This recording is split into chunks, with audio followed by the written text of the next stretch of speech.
I'm the creator and co-founder and founder of Humbler.co. We're an event ticket marketplace where we specialize specifically towards nonprofits. So look for volunteering events, your galas, your fundraisers, your bar crawls for a cause, and more. We have them on Humbler. Obviously during COVID times, we're moving those events virtual, so there's still plenty of opportunity. And we have one of our key partners here today from New York State of Mind, Executive Director and co-founder of New York State of Mind, Paul Dawkins. Welcome to the show. Thank you for having me. Of course. So I think we just want to start right here. And if you could tell us, what is New York State of Mind all about?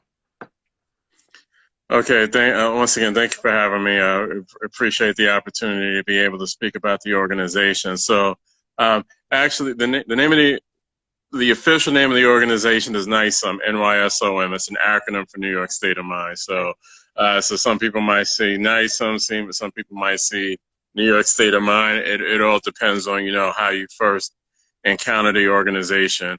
And we're basically a nonprofit community organization that's dedicated to improving the well-being of the communities that we engage by directly impacting the lives of the people who live there. That's literally our mission statement. I may have added a word or two. So that's our mission. That's what we're about, is enriching communities through direct engagement. So NYSoM goes about achieving that mission in two distinct ways for our purposes.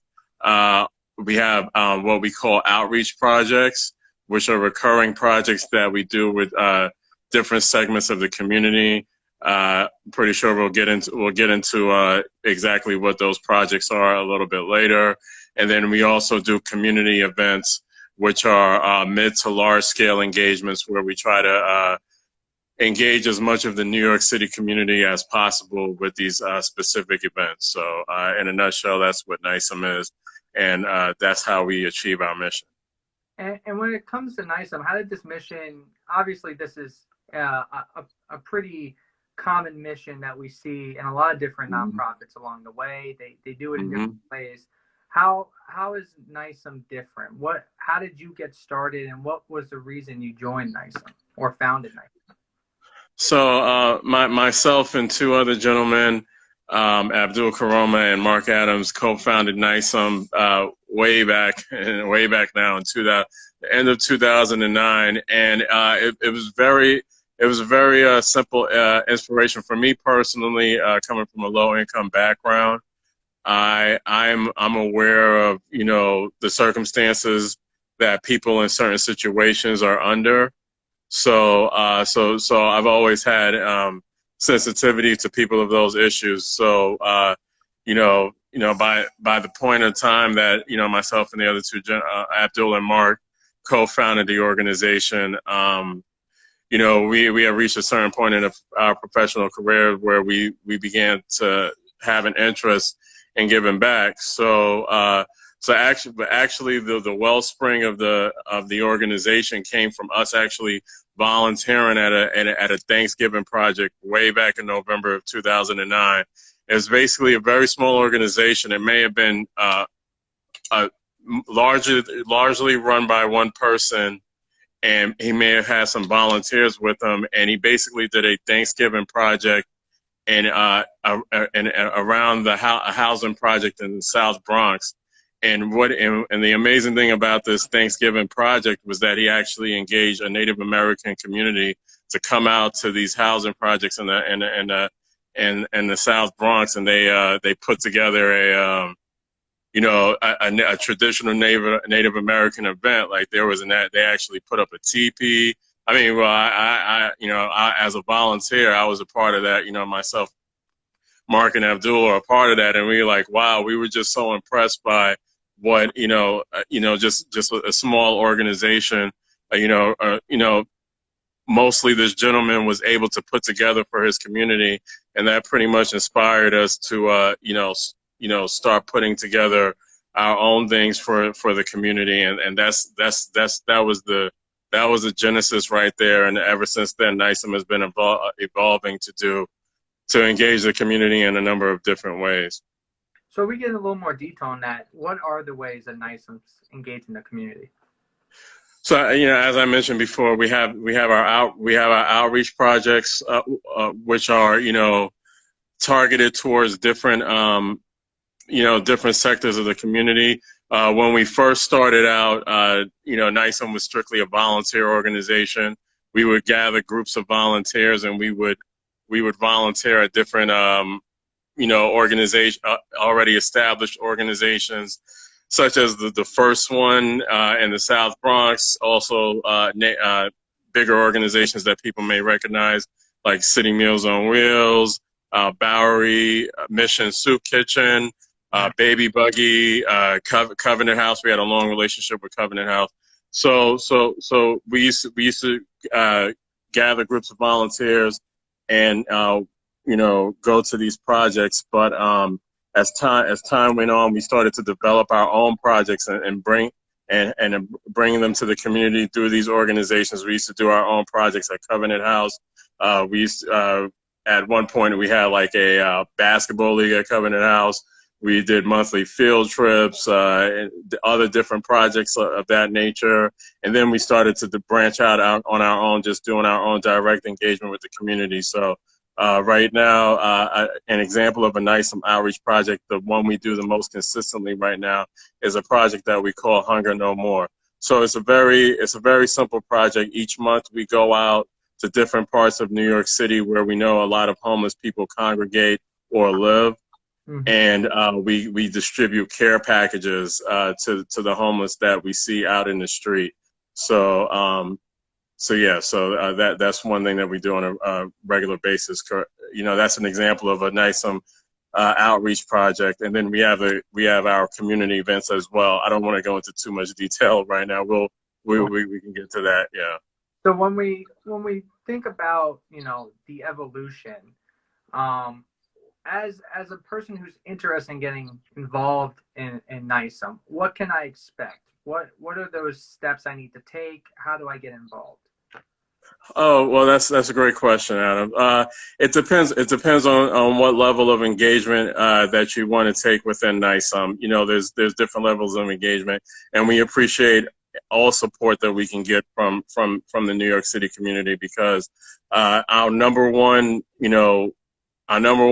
resource, or the only reason that we're still in existence, is because of our volunteers. It's because of the efforts of different people who have joined us and helped us with our various projects along the way. Whether you've only you've only volunteered at one event, over the time that NYSoM has been around, or you joined our staff and you've been with us. Like we had our currently the executive directors for the organization is myself, Abdul. Mark had to move away, but our other executive director is Kimberly, and she started out as a volunteer at NYSoM projects around 2012, 2013, and she just stuck away. She stuck with us.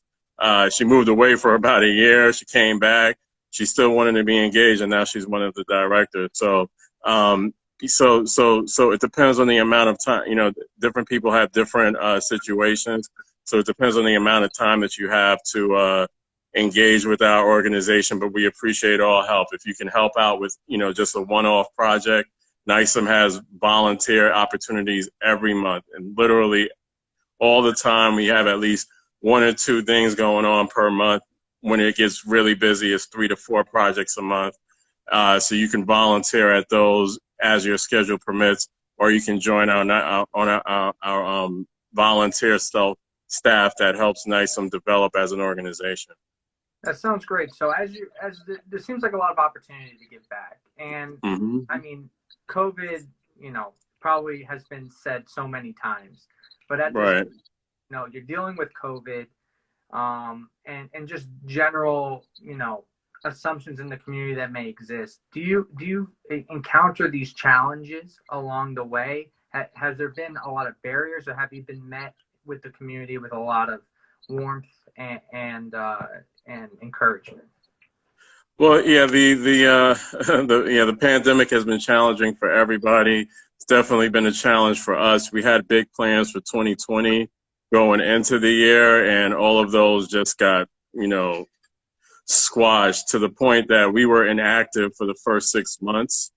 January through June, we literally couldn't do anything. We couldn't operate the way we wanted to. It's only July that we started up doing projects again. We were able to start up the Hunger No More projects, implementing safety protocols, and then we were able to start our community events in August, which, our standard community event is usually a 3 or 4 hour event where we have a number of activities over the course of the event.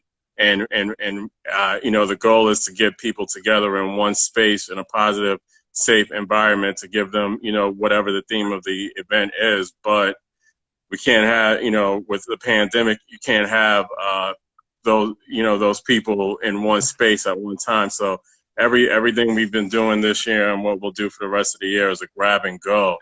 So, that's, we're happy to be able to do anything, at this point.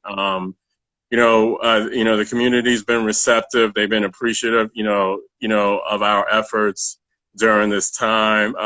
We've had support for some of our projects from the organizations we partner with and the community at large. And, so everybody's been very positive and supportive. We just wish, the restrictions, I don't know when the restrictions are going to go away so we can go back to doing our normal events. That makes sense. And when it's a grab and go, what type of event is that? Is that where, if I was to volunteer, I would be making packages and dropping them off? What exactly? Well, correct. Well, this past August and September, we did our annual back to school event. We usually do two back to school events, one in Manhattan and one in Brooklyn. This year they were just distribution events. So basically, the volunteers who participated in the projects came out to the event. We already had supplies donated from our back to school supply drive. They put together the sets of school supplies that we handed out. And what we did, we had the attendees, the community who was coming out to receive the supplies.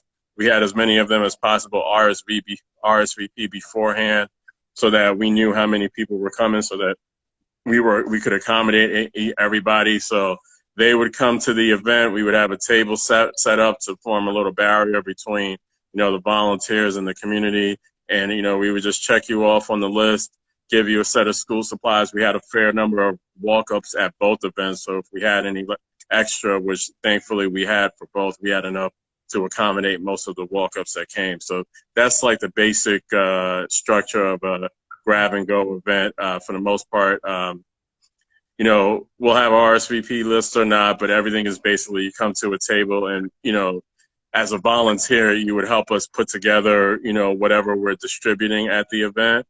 And then help us, give it out in a safe fashion. And where are these events typically? Is it in Queens, Manhattan? They for over NYSoM's history of doing community events, we typically had them in Manhattan primarily, and in Brooklyn. Since 2013, we've been doing our own community events. They started primarily in Harlem, but we've been branching out. Halloween, a week or so ago, we had our Halloween event in Washington Heights. We'll be doing our holiday event in December in the Lower East Side. Since 2016, we've been doing events in the Brooklyn area. So, our Thanksgiving project takes place on the border of Queens and Brooklyn. So I guess it's technically Queens, but it's so close, our events take place in primarily Manhattan and Brooklyn. As we continue to develop, we will spread that out. I think we'll be doing more projects in Queens in the coming year or so. There's some great organizations in each borough that perfect partner opportunities. All the mutual aids across those. Yeah. Those are great feeders into programs like this. And that being said, what are the upcoming events that you have right now that someone who's watching this either now or later on can get involved with?